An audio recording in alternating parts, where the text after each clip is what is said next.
तर या दुसरं यवतमाळ जिल्हा साहित्य संमेलनासाठी जमलेले तुम्ही सगळे लोक आणि विशेषतः या साहित्य संमेलनाचे अध्यक्ष माझे मित्र सुधाकर कदम, त्यांच्यासोबत आलेल्या वहिनी डॉक्टर रमाकांत कोलते आणि जो आता एक नमुना तुम्ही पाहिला प्रवीण तिखे. प्रवीण तिखे माझ्याच गावचे आहे, आम्ही दोघं एकाच गावचे. आमचं गाव आहे धनज माणिकवाडा. 2 गाव आहे, मी धनजले राहतो, ते माणिकवाड्याले राहते. म्हणून त्याला बासुंदी भेटली. मला काय खायला भेटलं हे मी कधीतरी सांगेन तुम्हाला. व्यासपीठावरचे सर्व लोक आणि विशेषतः हे कार्यक्रम आयोजित करणारे यवतमाळ जिल्हा साहित्य अकॅडमीचे सगळे सदस्य, 2-4 नाव मला आठवते. एक नाव आठवते डिहनकर साहेबाचं, एक नाव आठवते आपल्या डॉक्टर मानकर साहेबाचं, आणि बाकी त्यांचे सगळे सहकारी देशपांडे साहेब, विजय देशपांडे साहेब, आणि पब्लिकमध्ये बसलेले अर्धे चेहरे माझ्या ओळखीचे आहे. आता प्रत्येकाचं नाव घेतलं तर वेळ लागेल आणि तसाही भरपूर वेळ होत आहे. सांगण्यासारखं भरपूर आहे. मी मागच्या वर्षी पहिल्या संमेलनाचा जेव्हा अध्यक्ष झालो होतो त्याच वेळेस सुधाकर कदम यांचा नंबर लागला पाहिजे होता, पण हे यवतमाळमध्ये राहत नव्हते. आणि कसं असते माहीत आहे का, एखाद्या गोष्टीचं महत्त्व कसं वाढते. एक राजा आपल्या सेनेपासून फटकला आणि जंगलात फिरत होता तो एकटा. त्याला तहान लागली, त्याला भूक लागली, एक झोपडी दिसली. हा त्या झोपडीजवळ गेला, त्यातून एक माणूस बाहेर आला. त्यानं राजाला ओळखलं. म्हणे बा तुम्हाला भूक लागली काय? हा म्हणे तहान लागली, भूक लागली, काही असेल तर दे खायला. तो म्हणे बा एक आलू आहे म्हणे माझ्याजवळ, आलू ते दे म्हणे उकडून. त्यानं याला आलू उकडून दिला. राजानं आलू खाल्ला, त्याला बरं वाटलं. मग त्याला वाटलं गरीब माणूस आहे, याला काही मदत झाली पाहिजे, म्हणून त्यानं सहज विचारलं की म्हणे बा तुला याच्या बदल्यात काय देऊ? तर तो माणूस म्हणे 5,000 रुपये. तो म्हणे आलू एवढे महाग आहे का? म्हणे आलू भेटत नाही का म्हणे इकडं? तो माणूस म्हणे आलू भेटते पण राजा नाही भेटत. तर त्यावेळेस सुधाकरराव कदम होते पुण्याला, आताही ते पुण्यालाच राहतात. आणि आपण आपल्या माणसाची किंमत बरेचदा कमी करतो. त्यामुळं माझ्यासारख्या हसवणाऱ्या माणसाचा नंबर लागला आणि मी अध्यक्ष झालो. आज माझी ड्युटी एवढीच आहे की मी त्यांना हे सूत्र द्यायचे का हे तुम्ही सांभाळा. आता आमच्याच्यानं काही सांभाळणं होत नाही, तर हे सूत्र फक्त मला त्यांना द्यायचे आहे. आता मी गेल्या 50-55 वर्षापासून कविता करतो. आता आमच्या धनज माणिकवाड्यात तर एवढे कवी झाले, एकाची बासुंदी तर पाहिली तुम्ही. आणि प्रवीण तिखे साहेब जर हे कबूल करत असेल का माझ्या कविता वाचून ऐकून ते कवी झाले, तर हे त्यांच्या मनाचा मोठेपणा आहे. आणि हा मनाचा मोठेपणा आमच्या धनज माणिकवाड्याच्या लोकांमध्ये आहे, याचा मला अनुभव आहे.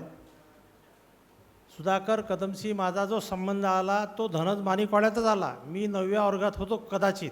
1969-70 सालाची गोष्ट आहे. का हो बबन मामा, तुम्ही उभे तर जराशे.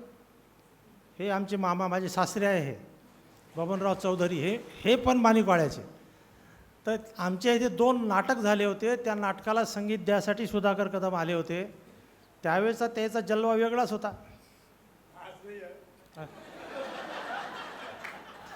पण त्यावेळेस बिलकुल धर्मेंद्रसारखे त्याचे केस होते. आणि 2-4-5 दिवस आमच्या गावात राहिले ते. आणि मी त्यांना आसुसल्या नजरेनं पाहत होतो का कलाकार असे असते बा. तेव्हा आपली तर व्यासपीठावर जाताना रिकामी जागा फाटाची. तर त्यावेळेस असं वाटायचं का आपल्याला ही संधी आली पाहिजे. तर हे यांच्यासोबत 1-2 मित्र होते, त्यांना पाहून आम्ही शिकलो. जसं प्रवीण मला पाहून शिकला समजा. आणि तेव्हापासून मग मला कवितेची सवय लागली. गेल्या वर्षीच्या संमेलनाची आणि या संमेलनाची तुलनात्मक अभ्यास केला तर आज लोक 10-20 लोक कमी आहे असं मला वाटते. पण लोक हुशार आहे, जागरूक आहे. कारण प्रवीण तिखेला पाहिल्याबरोबर लोकांना असं वाटलं की यायचं हवा येऊ द्यायची, आपण काहीतरी एक अनुभव घेतला पाहिजे. म्हणून त्याने आपली हवा दाखवली, हवा सोडली नाही, हे आपलं नशीब. तर मी सुधाकर कदम साहेबांचं स्वागत करतो, त्यांचं अभिनंदन करतो की ते या साहित्य संमेलनाचे अध्यक्ष आहेत. त्यांना पुरस्कारसुद्धा मिळाला. डॉक्टर रमाकांत कोलते सर, ते आमच्यासाठी सर आहेत आणि त्यांचंही कार्य पहा कसं महान आहे. मला प्राध्यापक डॉक्टर विठ्ठल वाघ साहेबांचा फोन आला की मला पांडुरंग श्रावण गोरेंची कात टाकलेली नागिन ही कादंबरी पाहिजे. मी सारा यवतमाळ धुंडाळलं, मला कादंबरी भेटली नाही. मग मला कुणीतरी सांगितलं की डॉक्टर कोलते साहेबांकडे जा तुम्ही. मी गेलोय नाही, मी फक्त फोन केला. सरांनी ते कादंबरी म्हणजे त्याच्या झेरॉक्स काढून त्यांचं बाइंडिंग करून माझ्याकडे पाठवलं. आठवते का सर? मग मी ती कादंबरी पाठवून दिली विठ्ठल वाघ साहेबांकडे. मग आता मी झालो भिकारी, मला पाहिजे होती वाचायला. मग मी सरांना पुन्हा फोन केला, म्हणलं बा ते तर वाघसाहेब घेऊन गेले, आता महा कसं? तर म्हणे मी मेलो काय. यांनी पुन्हा दुसरी करून माझ्याकडे पाठवली आणि माझ्यापासून ते किमान 10 ते 15 लोकांपर्यंत कादंबरी गेली. एवढं महान कार्य त्यांचं आहे आणि ज्यांच्या स्मृतीनिमित्त हा कार्यक्रम होतो त्यांच्याबद्दल तर माझ्यासारख्यानं बोलूच नाही. त्या दोघी ताई जे हे कार्यक्रम राबवत आहे त्यांना मी शुभेच्छा देतो. आणि तुम्ही जे दरवर्षी सगळे कामं धंदे सोडून या ठिकाणी हे ऐकायला येता त्याबद्दल तुमचा आभार मानला पाहिजे. आता पब्लिकमध्ये असे काही चेहरे आहे, काही चेहरे दुरून काही ओळखून येऊन राहिले. जसं मी एका गृहस्थाले बाळासाहेब गावंडे समजून राहिलो, पण ते आहे का नाही मला माहीत नाही. आहे का बाळासाहेब गावंडे इथं? नाही, मग चुकलं. म्हणजे हे आमच्या म्हातारपणाचा दोष आहे. डॉक्टर कोशटवार आहे का डॉक्टर साहेब? हां, तर उभे राहा ना, लोकांना दिसले पाहिजे ना. हे आमच्या धनद मालिकवाड्यात 4-5 वर्ष मेडिकल ऑफिसर म्हणून होते. यांनी धनद मालिकवाड्याचं मीठ खाल्लेलं आहे. तर हे मी एका छोट्याशा गावातून आलो. माझा सन्मान तुम्ही मागच्या वर्षी केला, यंदाही केला. मी या यवतमाळ जिल्हा साहित्य अकादमीचा आभार मानतो. आणि माझं सोडा, मला तर जे बोलायचं होतं ते मी मागच्या वेळेस बोललो. आता खरी बोलण्याची संधी आणि खरा बोलण्याचा हक्क सुधाकर कदम साहेबांचा आहे. मी सुधाकरराव कदम साहेबांच्या घरी 100 वेळा तरी जेवलो. एक तर आमचा विनोद इतका प्रसिद्ध आहे का मी माझ्या घरासमोर, मी जेव्हा नेरला राहत होतो, माझं मूळ गाव धनज मालिकवाडा, मी राहायला 20-25 वर्ष नेरला होतो आणि आता सध्या मी अमरावतीला आहो. म्हणजे मी ग्रामपंचायतमधून नगरपालिकेत आलो आणि तिथून आता महानगरपालिकेत गेलो. आता तिथून काय केंद्रीय राखीव राज्यात जातो की काय का एकदम स्मशानात जातो माहीत नाही.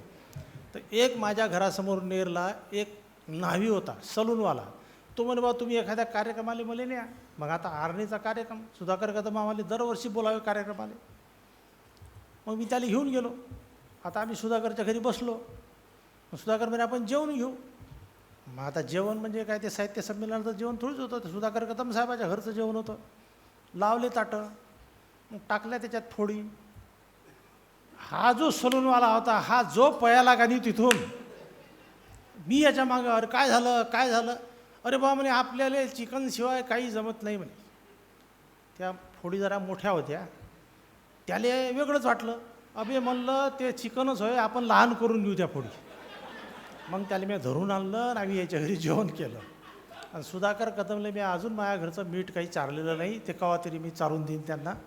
आणि तुम्ही सगळे लोक त्यांचं स्वागत करा. मीही त्यांना शुभेच्छा देतो आणि तुमच्या या आयोजनाला एक नमस्कार करतो आणि भेटू साहेब.